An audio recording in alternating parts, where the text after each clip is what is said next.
नमस्कार दोस्तों, Radhe Radhe. Welcome back to your YouTube channel हमारी संस्कृति हमारी धरोहर। दोस्तों, आज के वीडियो में आप देखेंगे कि बैसाख मास में पड़ने वाली मोहिनी एकादशी के दिन हम घर पर किस सरल विधि से पूजा कर सकते हैं। दोस्तों, मोहिनी एकादशी के व्रत नियम भी वही हैं जो अन्य एकादशियों में होते हैं। हमें दशमी तिथि से ही एकादशी के नियमों का पालन करना होता है। सूरज ढलने के बाद हमें दशमी तिथि में अन्न का सेवन नहीं करना चाहिए। दशमी तिथि के दिन हमें तामसिक भोजन को नहीं ग्रहण करना चाहिए। इस दिन हमें चावल भी ग्रहण नहीं करना चाहिए। हो सके तो दशमी तिथि से ही भूमि पर शयन करें। तो चलिए देखते हैं मोहिनी एकादशी पूजन विधि। मोहिनी एकादशी के दिन प्रातःकाल जल्दी उठकर हमें पवित्र नदी में स्नान करना चाहिए। यदि आप बाहर स्नान नहीं कर सकते हैं तो घर पर ही गंगा जल और तिल मिश्रित जल से स्नान करें। इसके बाद आपको पूजन स्थल पर साफ सफाई कर लेनी चाहिए। पूरे घर में गंगा जल छिड़क लेना चाहिए। गंगा जल छिड़कने से पॉजिटिविटी आती है। घर के मुख्य द्वार को भी अच्छी तरह से साफ करके वहाँ पे हल्दी से सतिया बना लें।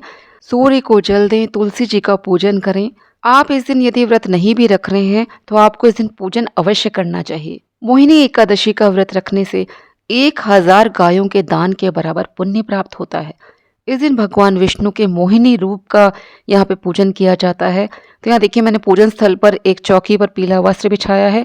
उसके ऊपर थोड़े से हमने तिल रख के वहाँ पर मोहिनी स्वरूप को भगवान के स्थापित करा है। यहाँ पर आपको गणेश जी को भी स्थापित करना है। आप उनकी फोटो भी रख सकते हैं, मूर्ति भी रख सकते हैं। मैंने सुपारी पर कलावा लपेट कर पान के पत्ते के ऊपर थोड़ा तिल रखकर उनको यहाँ पर विराजित करा है।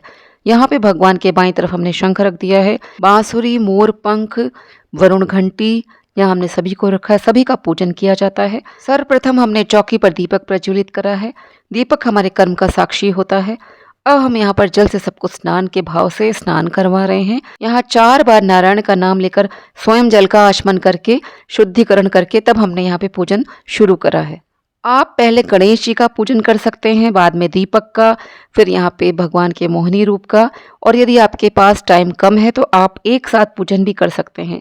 आपके पास जैसा समय है, जैसे समय की उपलब्धता है, उसी प्रकार पूजन करें। स्नान के बाद हम यहाँ सभी को वस्त्र रूपी कलावा अर्पित कर रहे हैं। अब हम गणेश जी और विष्णु जी को पीला चंदन लगाकर जनेऊ अर्पित कर रहे हैं।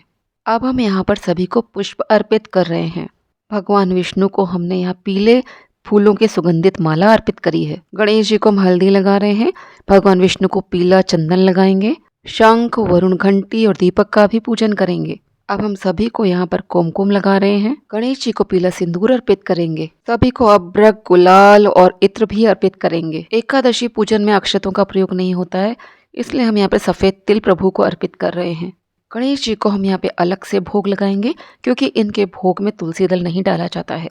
भगवान विष्णु को तुलसी दल इस दिन अवश्य चढ़ाना चाहिए, लेकिन तुलसी दल आपको एक दिन पहले तोड़कर रख लेना चाहिए। गणेश जी को उनकी प्रिय दूर्वा और शमी पत्र अर्पित कर रहे हैं। भगवान विष्णु को हम यहाँ शमी पत्र अर्पित करेंगे और तुलसी दल अर्पित करेंगे। मोहिनी एकादशी के दिन तुलसी के पत्तों की माला बनाकर भी भगवान विष्णु को अर्पित की जाती है, लेकिन यदि आपके पास तुलसी के पत्ते उतने अधिक नहीं हैं तो आप केवल तुलसी दल भी अर्पित कर सकते हैं। भगवान विष्णु को हमने पंचमेवा का भोग लगाया है। उनके भोग में हमने तुलसी दल डाल दिया है। गणेश जी को एक पान के पत्ते के ऊपर 1 सुपारी, 2 लौंग, 2 इलायची रखकर हम अर्पित कर रहे हैं। भगवान विष्णु को भी हम यहाँ पे पान के पत्ते के ऊपर 1 सुपारी, 2 लौंग और 2 इलायची अर्पित कर रहे हैं। हमें भोग चढ़ाने के बाद अंत में पान अवश्य अर्पित करना चाहिए, इससे मुख शुद्धि हो जाती है। अब हम यहाँ पे ऋतुफल अर्पित कर रहे हैं। मैं यहाँ पे आम अर्पित कर रही हूँ और खरबूजा भी अर्पित करूंगी। हमें शंख में सदैव गंगा जल अथवा शुद्ध जल भरकर रखना चाहिए। अंत में हमें दक्षिणा अवश्य अर्पित करनी चाहिए। कहते हैं पूजा में कोई कमी रह जाती है तो दक्षिणा से वो पूरी हो जाती है। अब हम यहाँ पर धूप दिखाएंगे, फिर धूप को वहीं पे चौकी की साइड में रख देंगे। आज के दिन बांके बिहारी जी का विशेष रूप से पूजन किया जाता है। जिनके घर में लड्डू गोपाल जी हैं उनको इस दिन उनकी पूजा अवश्य करनी चाहिए। मैं यहाँ पर लड्डू गोपाल जी को स्नान करवाने जा रही हूँ। इसके लिए मैंने यहाँ पे एक प्लेट ली, उस पर चंदन से सतिया बनाया है। हम इनको पंचामृत से स्नान करवाएंगे, इसलिए मैंने यहाँ पर तांबे आदि की धातु की प्लेट नहीं ली है, स्टील की प्लेट ली है। अब मैंने दक्षिणावर्ती शंख में पंचामृत को डालकर इनको स्नान कराना प्रारंभ करा है। इस दिन दक्षिणावर्ती शंख में आप दूध में केसर मिलाकर भी प्रभु को स्नान करवा सकते हैं। ओम नमो भगवते वासुदेवाय मंत्र का जाप करते रहिए और प्रभु को पूरे भाव से स्नान करवाइए। अब शुद्ध वस्त्र से इनका अंग पोषण करिए और इनको वस्त्र पहनाइए। स्नान के जल को किसी गमले में डाल दीजिए, पैर के नीचे नहीं आना चाहिए। आज के दिन मैं इनको मोहिनी रूप में तैयार करूंगी। मैंने इनको पिंक कलर की फ्रॉक पहनाई है और इनके कमर में देखिए कमरबंद बांध दिया है। एक माला थी सिल्वर कलर की, उसी को मैंने टाइटली पीठ से लेकर पीछे तक बांध दिया है, तो इनकी कमरबंद हो गया है। इनको एक बिंदी लगा दी है, लिपस्टिक लगा दिया है। अब इनके बाल भी राधा रानी की तरह से पहना रही हूँ। यहाँ पे देखिए मैंने बाल भी इनको पहना दिए हैं। इनको मैंने मांग टीका लगाया है और देखिए सर पे चुनरी उड़ा दी है। ये मैंने नट की चुनरी है, इनको पहना दी है। हाथों में मैंने कंगन पहना दिया है। अब देखिए मेरे ये लड्डू गोपाल बिल्कुल राधा रानी के रूप में दिख रहे हैं। आज के दिन तो वैसे बांके बिहारी जी को गोमूत्र का भोग लगाया जाता है, लेकिन मेरे लड्डू गोपाल छोटे से हैं, बच्चे हैं, तो मैं इनके पसंद का माखन मिश्री ही भोग में लगाने जा रही हूँ। सर्वप्रथम मैंने यहाँ पे इनको तुलसी की मंजरी अर्पित करी है। अब मैं यहाँ पर इनको माखन मिश्री और आम का भोग लगा रही हूँ।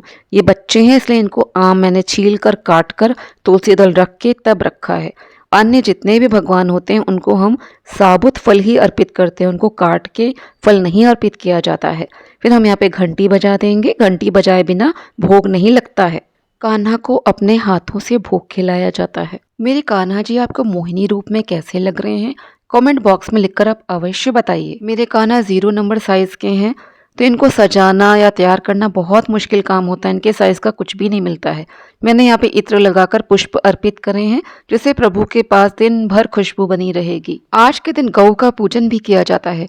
आसपास कोई गौशाला हो अथवा कोई गाय हो तो उसका पूजन अवश्य करिए। उसको आप चारा खिला सकते हैं। आपको यदि गाय ना मिले तो गाय के चित्र अथवा उनकी मूर्ति का ही आप पूजन कर सकते हैं। इन्हें दूर्वा आदि अर्पित करिए, भोग लगाइए। अब हम एकादशी पुस्तक की भी पूजा कर रहे हैं। हाथ में पुष्प और तिल लेकर यहाँ मैं कथा पढ़ रही हूँ। आपके पास यदि कथा ना हो तो आप मेरे इस चैनल पर कथा को सुन सकते हैं, उसका वीडियो मैं डाल चुकी हूँ।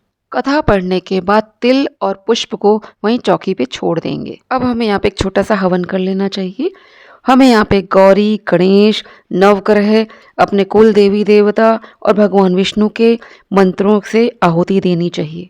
अंत में जो आपने मीठा चढ़ाया है उसी का भोग अग्नि में हमें चढ़ाना चाहिए और घी भी अर्पित कर देना चाहिए। अब हमें हवन की अग्नि को जल के छींटे देके शांत करना चाहिए और 3 बार जल का आचमन करवा देना चाहिए। अंत में गणेश जी, कान्हा जी, विष्णु जी की आरती कर लीजिए। एकादशी माता की भी आरती करिए।